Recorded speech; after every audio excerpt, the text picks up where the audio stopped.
जो उनके 10% भक्त हैं उनको कुछ नहीं चाहिए, बाकी आम जनता है उनको रोजी रोजगार चाहिए, शिक्षा चाहिए, पढ़ाई चाहिए, नौकरी चाहिए, रोजगार चाहिए, उनको ये चाहिए। मंदिर में क्या हो जाके घंटा बजाएंगे? मंदिर से क्या होगा? मैंने एक ट्वीट भी किया था, इस पर एक सवाल भी डायरेक्ट मेंशन करके पूछा था कि लाल कृष्ण आडवाणी को भारत रत्न किस लिए दिया गया।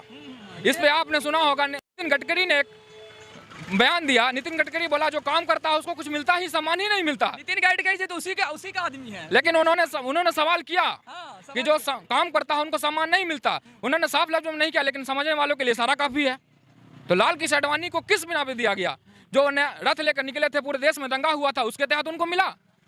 उनका क्या उपाधि है, क्या काम है? भारत रत्न को तो मजाक बना कर रख दिया गया है। क्या चीज का? केंद्र सरकार मोदी एक फाइल लेकर बैठी हुई है, सीबीआई और ईडी के तहत एक फाइल लेकर बैठी हुई है। सबसे पहले नीतीश कुमार जी को डराया गया तो नीतीश कुमार जी डर के भाग गए। उसके बाद हेमंत सोरेन पर हमला किया गया, उन्होंने कहा मैं मरना पसंद करूंगा लेकिन भाजपा में जाना पसंद नहीं करूंगा, तो वो आज जेल के पीछे सुराखों में है। इसका फायदा तो मिलेगा ही। इसका फायदा नीतीश कुमार जी यही देखते हुए उधर गए हैं अपना लोकसभा को सीट बचाने के लिए, क्योंकि उनके जो एमपी हैं वो भाग जाते हैं भाजपा में। ये डर था ना, ये डर से वो सिर्फ एनडीए में गए हैं अपना लोकसभा को सीट बचाने के लिए। बाकी विधानसभा में कहाँ रहेंगे वो तो उनको खुद में पता नहीं है। राहुल गांधी में नहीं है वो दम। राहुल गांधी को जो कमान, क्योंकि एक अपने युवराज को सत्ता दिलाने के लिए कांग्रेस पूरे विपक्ष को तोड़ कर रख दिया है, तो राहुल गांधी पप्पू हैं, पप्पू ही रहेंगे। जो ये सारा भाजपा का प्रोपेगेंडा है, किसी तरह से विपक्ष को कमजोर किया जाए और 2024, क्योंकि उनके पास कोई मुद्दा ही नहीं है, कोई काम ही नहीं किया उन्होंने 9 साल 10 साल में, 10 साल पूरने को हो रहा है, कोई काम नहीं किया है। उनके पास कुछ नहीं है, सिर्फ मंदिर, मस्जिद, कब्रिस्तान, शमशान, हिंदू मुस्लिम का यही सिर्फ वो करते हैं। राम मंदिर बना लिए तो सोचे हम 400 के पार हो जाएंगे। जितने भी वादे किए किसी भी वादे को उन्होंने पूरा नहीं किया। कहा था सालाना 2 करोड़ नौकरी रोजगार देंगे, नौकरी देंगे, वो भी फेल। 15 लाख खाते में आएंगे, वो भी फेल। काला धन लाएंगे विदेश से, वो भी फेल। महिलाओं के या फिर महंगाई कम करेंगे। पहले चुनाव से पहले बड़ा बड़ा होर्डिंग लगा रहता था, महंगाई की बहुत हुई मार अब की बार मोदी सरकार। तो इस बार जनता बैठी है तैयार, विदाई करनी है मोदी सरकार को। नमस्कार, मैं अखलाक, आप देख रहे हैं टुडे पब्लिक। आज मेरी मौजूदगी बिहार के बेगूसराय में हुई है। यहाँ पर आम जनता और युवा लोग हैं। युवा लोग से बातचीत करेंगे कि 2024 का मुद्दा क्या रहेगा और किस तरह क्या सोच के आम आदमी वोट करेगी। और लोकसभा बहुत ही कुछ दिनों बाकी है, लोकसभा का वोटिंग होने वाली है, इलेक्शन बहुत ही जल्द आने वाला है। तो आम आदमी से एक ओपिनियन के तौर पे लेंगे कि क्या मुद्दा रहेगा 2024 का और किसकी सरकार बनेगी। 9 साल में मोदी जी क्या काम किए, कैसा हाल रहा, वो सब पे बातचीत करेंगे। तो एक मेरे साथी है, मोदी जी 9 साल में कितना काम किया और कैसा काम किया, कैसा रहा आप लोगों के लिए? मोदी जी का 9 साल एकदम बेकार रहा। जितने भी वादे किए किसी भी वादे को उन्होंने पूरा नहीं किया। कहा था सालाना 2 करोड़ रोजगार देंगे, नौकरी देंगे, वो भी फेल। 15 लाख खाते में आएंगे, वो भी फेल। काला धन लाएंगे विदेश से, वो भी फेल। महिलाओं के या फिर महंगाई कम करेंगे।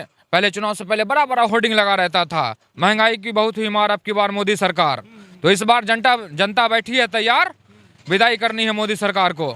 इस बार पूरे देश की जनता ने ठान लिया है, मोदी को उखाड़ कर फेंकना है।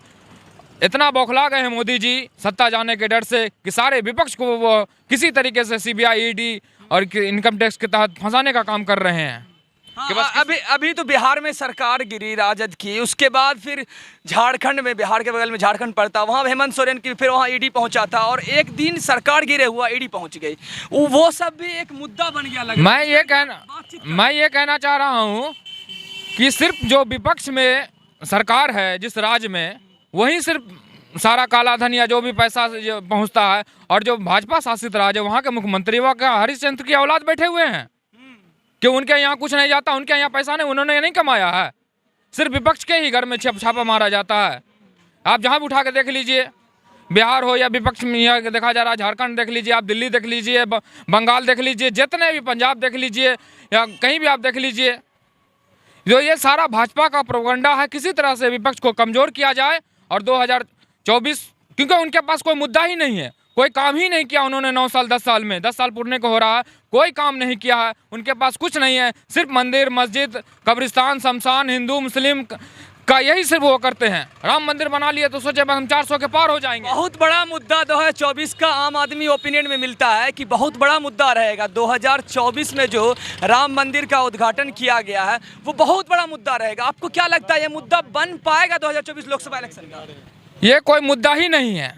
जो उनके 10% भक्त हैं उनको कुछ नहीं चाहिए, बाकी आम जनता है उनको रोजी रोजगार चाहिए, शिक्षा चाहिए, पढ़ाई चाहिए, नौकरी चाहिए, रोजगार चाहिए, उनको ये चाहिए। मंदिर में क्या हो जाके घंटा बजाएंगे? मंदिर से क्या होगा?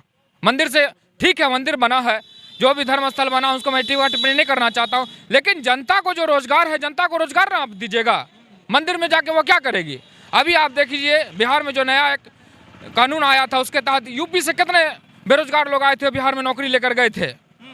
17 महीना में जो तेजस्वी जी ने जितना नौकरी, उस पर भी बहुत सारा एलिगेशन लगता है कि राजद कहती, तेजस्वी जी कहते उप मुख्यमंत्री थे कि मेरे रहते हुए सरकार 17 साल में जो नहीं कर पाई वो हम 17 महीने में किए। लेकिन फिर एक तरफ मीडिया प्रेस में आते हैं और नीतीश कुमार जी कहते हैं कि नहीं, वो उप मुख्यमंत्री जी का नहीं काम, तो वो मेरा काम था, हम ही बिहार को चलाए थे। इस पे आपका क्या मुद्दा? देखिए, मैं इस पर साफ स्पष्ट कर देना चाहता हूँ आपको, जब वो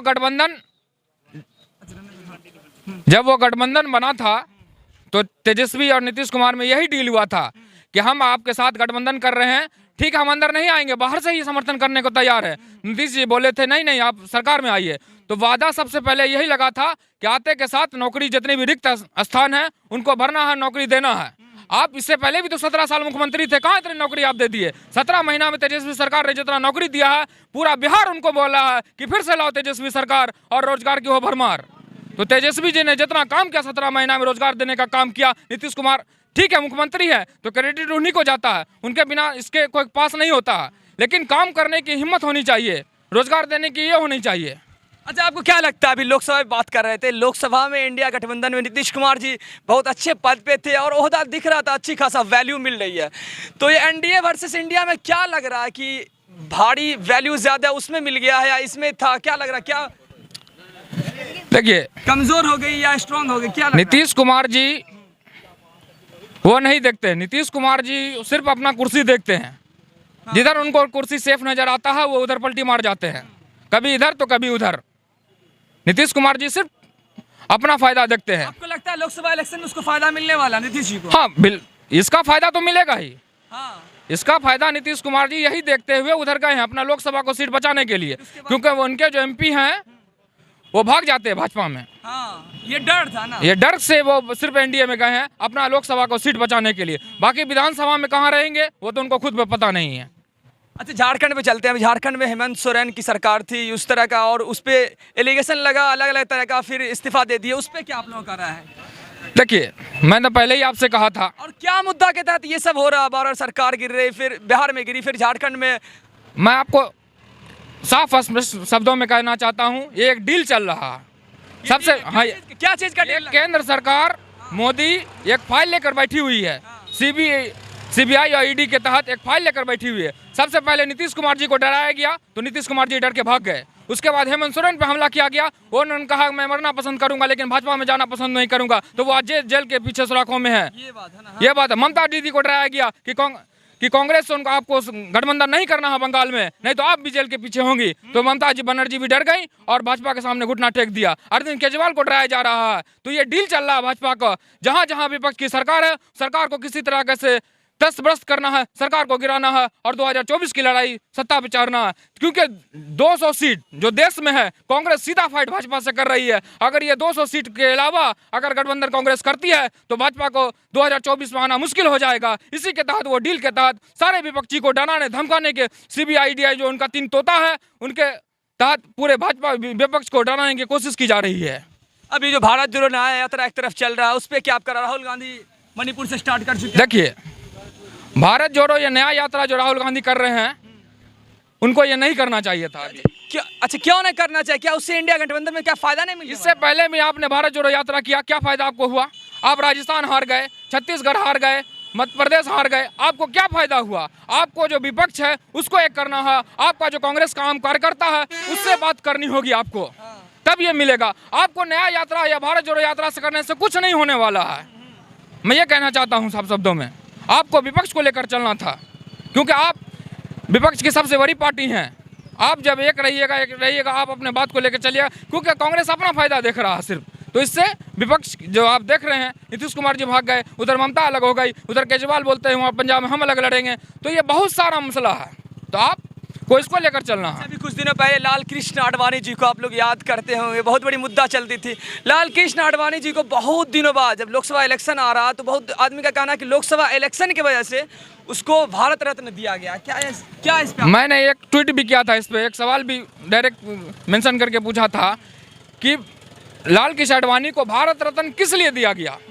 इस पे आपने सुना होगा, नितिन गडकरी ने एक बयान दिया। नितिन गडकरी बोला जो काम करता है उसको कुछ मिलता ही, सम्मान ही नहीं मिलता। नितिन गडकरी जी तो उसी का आदमी है, लेकिन उन्होंने सवाल किया कि जो काम करता है उनको सम्मान नहीं मिलता। उन्होंने साफ लफ्जों में नहीं किया, लेकिन समझने वालों के लिए सारा काफी है। तो लाल कृष्ण आडवाणी को किस बिना पे दिया गया? जो रथ लेकर निकले थे, पूरे देश में दंगा हुआ था, उसके तहत उनको मिला। उनका क्या उपाधि है, क्या काम है? भारत रत्न को तो मजाक बना कर रख दिया गया है। हाँ, मजाक बन गया ना। भारत रत्न वैसे लोग को दीजिए, बहुत एक सर्वोच्च पद है, जो सम्मानित लोग हैं, वैसे नागरिक हैं, उनको दिया कीजिए। लाल कृष्ण आडवाणी को देने से क्या फायदा? आप उनको खुश करना चाह रहे हैं, उनको खुश करना ही चाह रहे हैं, लेकिन बेचारे तो कुछ होने ही नहीं, जानी नहीं। जब चिड़िया चुग गई खेत, तब पछतावे से क्या हो फायदा? तो कुछ नहीं होने वाला है। पूरी तरह से भाजपा त्रस्त हो गई है, खत्म हो जाएगा 2024 में, अगर जनता एकजुट हो जाए, विपक्ष। लेकिन हमको नहीं लगता कि अब विपक्ष एकजुट होने वाला है। नीतीश जी ने ही विपक्ष को एकजुट किया था, लेकिन नीतीश जी जाने के बाद लगता है कि सब तितर बितर होकर रह जाएगा। गठबंधन राहुल जी में दम नहीं है क्या? राहुल जी में पावर है? नहीं, इतना मेहनत करे, रोड शो कर रहे हैं, पैदल यात्रा कर रहे हैं। राहुल गांधी में नहीं है वो दम। राहुल गांधी को जो कमान, क्योंकि एक अपने युवराज को सत्ता दिलाने के लिए कांग्रेस पूरे विपक्ष को तोड़ कर रख दिया है। तो राहुल गांधी पप्पू हैं, पप्पू ही रहेंगे। तो आप एक तरफ बोल रहे हैं कि भारत जो नया तरह से कोई फायदा नहीं मिला, फिर बोल रहे बीजेपी सरकार कोई काम नहीं कर रही थी, फिर आपको किस तरह आप जाना चाहिएगा? ये आप ये कहना है कि राहुल गांधी के अलावा आप दूसरा चेहरा को लाकर सामने खड़ा कीजिए, दूसरा चेहरा को आप सामने लाकर खड़ा कीजिए, तभी आपका महागठबंधन जो इंडिया गठबंधन बना है जो लास्ट तक जा सकेगा, नहीं तो बंटाधार हो जाएगा।